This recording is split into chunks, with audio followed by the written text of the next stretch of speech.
Brazil.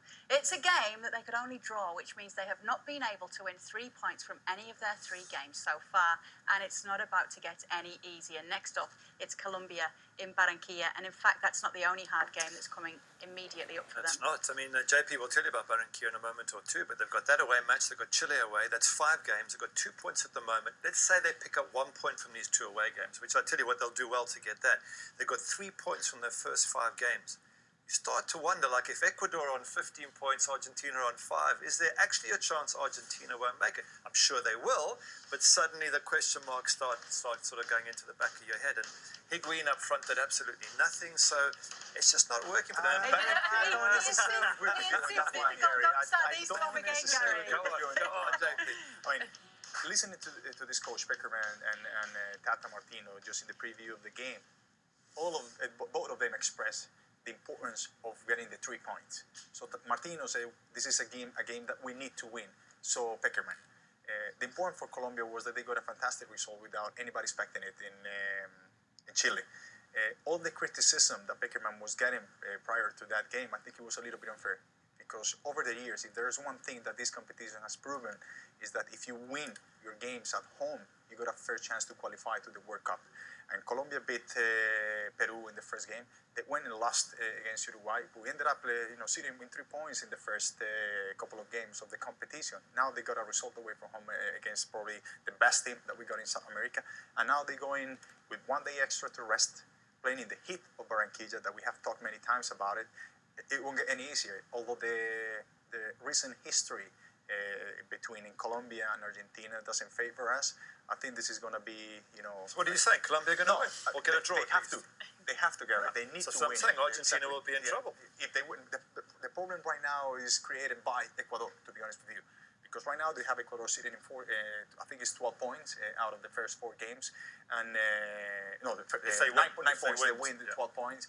So they have already pretty much half of the point that you need to qualify. So if they win the next 3 or 4 games at home, which is very likely, they're already going to be qualified. Yeah, I'm going to push you on Ecuador in just a little while as well. Higuain split the panel just the other day, if you were watching the extra. Christian Vieri and Juan Pablo Angel got into it. Because Christian thought that, you don't ever agree, but it makes great TV. Not even when you want to play tennis. He wants to play in the morning, he wants to play in the afternoon. So we can't play. I want to play football, tennis, I want to play tennis. Everything is going wrong with that. Pressure for Higuain, 2 high-profile misses when it comes to Argentina. Now he's back in the fold. He did assist that goal, but I just want to ask Ali, because we were talking about penalty kicks earlier, and you did convert a very important penalty kick for the US against Brazil, right? Exactly. How you felt and having that pressure on you, and how unfair you think it is that to miss one of those, everybody's calling for your head.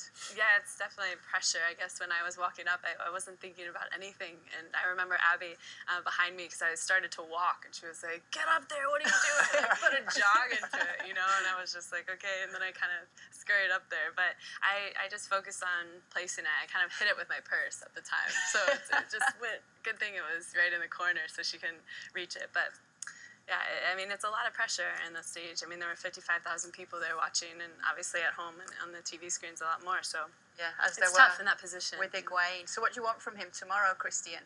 I wanted from him 3 days ago to score against Brazil. Because for me, I think Colombia's going to win against them. That's what I think. The game for them to win was against Brazil at home at the River Plate Stadium with 75,000 people. That's what I think. Doesn't agree. He had to score. I mean, in a way, I agree with Bobo in that that's what the strikers are for, especially someone of his caliber. But at the end of the day, when you analyze the game itself, I think he played really, really well, especially the first 45 minutes. And although you need to score goals, sometimes you rely on the services from your players, and they weren't. I mean, he didn't have that good of quality at the end of the day. So he played well. His movement was right. He was a lot more sharper than he's been for a long time in the national team. So I think, the criticism is a little bit unfair. On the flip side, Jackson Martinez injured and not available for this next game. Is that a big miss, or is that okay? To be honest with you, I think when you think about the planification of these 2 games, I don't think Jackson was part of the second one.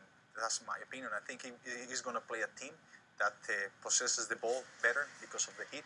So I'm sure he's going to bring Theo back into the squad, because he's one of those players that can link up with the players. He's going to play with Muriel again. He was man of the match by far in Santiago.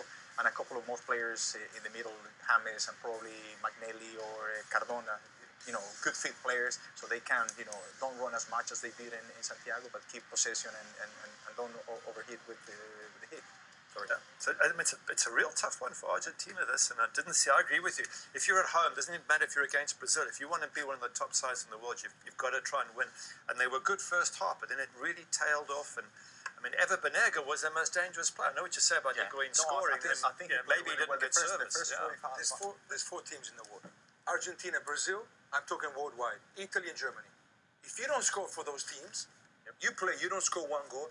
The press is going to hammer you for weeks and weeks and weeks and weeks. Christian, so I'm just saying, hammer just because of the pressure, because that's how it is. But at the end of the day, you're telling me that this Brazil is the same Brazil that Ronaldo used to play for, Romario used to play for. No, but they still have the same pressure. Of course, the players are the same. So he's going to have that pressure. Exactly. The players are changing. The players will always be the same for those nations. I'm saying that they don't have the quality that they had before.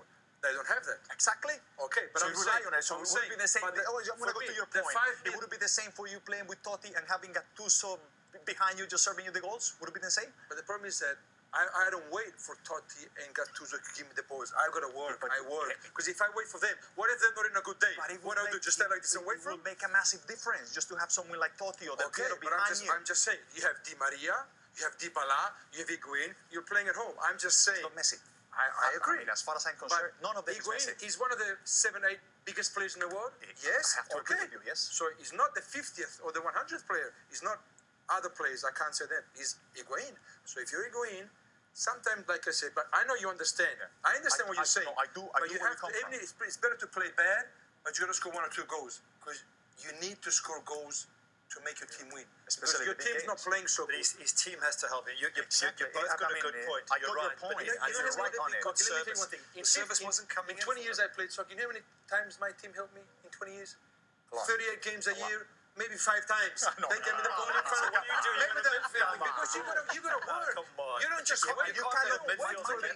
My point, Christian, is you gotta understand one thing. I have the offside. I have the defenders on me, and I gotta look, and I gotta wait for my team. It's not that easy. That's what we strikers are there for, or we used to be there for. You and me. You have to but work.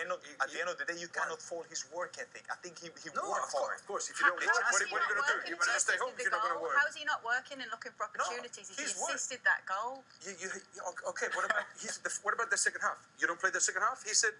We said that he played good the first half. Okay, so what happens if your team doesn't play? You stop playing. It's not like that. Listen, I'm not taking anything away from the fact that he needed to score. I'm just saying that he played well. He needed to score. Well, at the end of the day, strikers get judged by goals, but the quality wasn't there in the final third for Argentina. I'm just saying that I played when we were in the Italian team was me, Totti, Del Piero, Inzaghi, Montella. Okay. Do you hear yourself what you're talking about? Okay. We have Argentina has. Yeah. Aguero, Messi. Aguero wasn't there. Messi wasn't there. Okay, I'm just saying the players they have. Okay. Higuain. But they didn't have it. My comment is about I'm just saying the 4 or 5 players. If one's not there, like if I didn't play for that game, I know that Totti's going to score, Inzaghi's going to score, Montella's going to score. I know they're going to score. No, that's what they should do. But we're talking about Higuain. You're right to a point. You've got Di Maria. He's one of the top players in the world. He should have done more on the day. Lavezzi does pop up with a goal, but you don't see much of him after that. Goal, it was served by Higuain. He was the one that made the play. I think that the 3 of them play well. And I get the fact, Christian is coming from. I know that he needed to score goal, especially with all the pressure that he was coming before the game. But at the end of the day, I mean, the quality wasn't there, particularly in the second half. It's a struggling Argentina side. Maybe Tata Martino should have called him up sooner and given him a chance to play the first 2 games. Just a thought. So now it's the coach's fault. Yeah. Maybe. Okay, time for a break now. When we do come back, we'll be talking about Euro 2016. It was a big night for Martin O'Neill and Ireland, who booked their tickets to France next summer. There'll be some parties on the Emerald Isle. That's next on The Locker Room.